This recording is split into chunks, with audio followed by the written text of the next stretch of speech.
Hello, wonderful people. Welcome to the Action Bible Journey.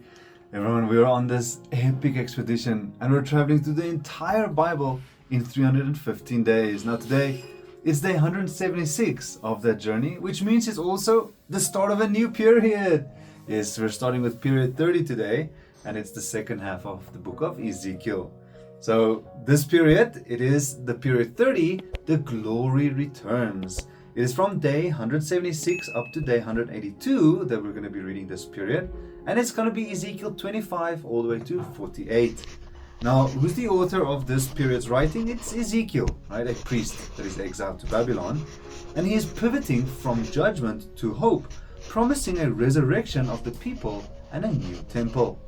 Now, the timeline, when is this happening? It's from 587 BC to 571 BC. It's after the fall of Jerusalem. And it's also written concurrently in the years following the city's destruction. Now, the setting, where is this happening? Well, it's in Babylon, right? Looking forward to the future. And it's written also from the Babylonian exile, looking prophetically towards the new Jerusalem. The key verse for this period comes from Ezekiel 48, verse 35.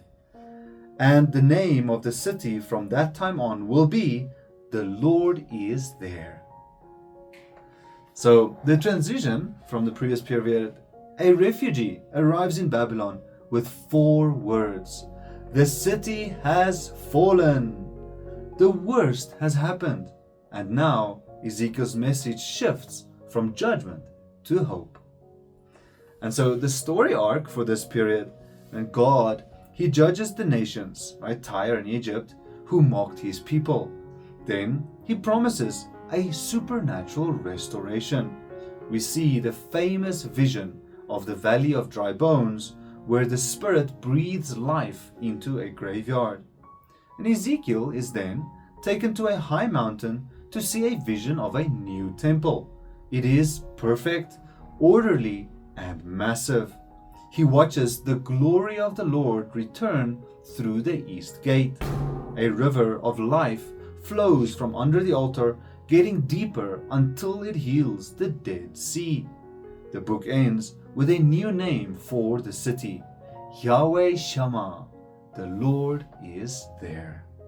Then the Jesus connections for this period, 2 Jesus connections that we can look forward to during this period. Firstly, the river, right? The river flowing from the temple, that's Ezekiel 47, is the living water that Jesus offers, right? Spoken of in John 7. And it is also the river of life in Revelation 22. And also another Jesus connection is the prince, right? In the final vision, there is a prince that rules in the temple. Well, of course, for us as Christians, we see that as the Messiah. Then some fast facts from this period. 2 really interesting facts that is happening in this period. Firstly, Tyre, right? Ezekiel predicts its destruction, describing the city of Tyre as a beautiful ship that sinks. It is a masterpiece of poetry. And another really interesting fact is Gog and Magog, right? A prophecy of a final cosmic battle where enemies from the north attack God's people but are then destroyed by God himself. Very interesting facts. Then some things to watch out for in this period. Firstly, the breath. Right, in the dry bones vision, watch for the word ruach, right, which means wind or breath or spirit.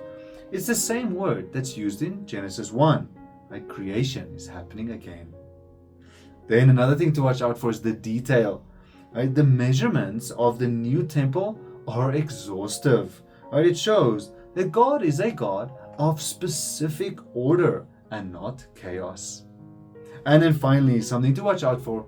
Of course, it's the river, right? Watch that river flow from the temple and heal the Dead Sea.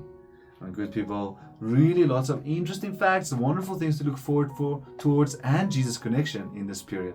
I'll see you in the next video coming out today of today's summary.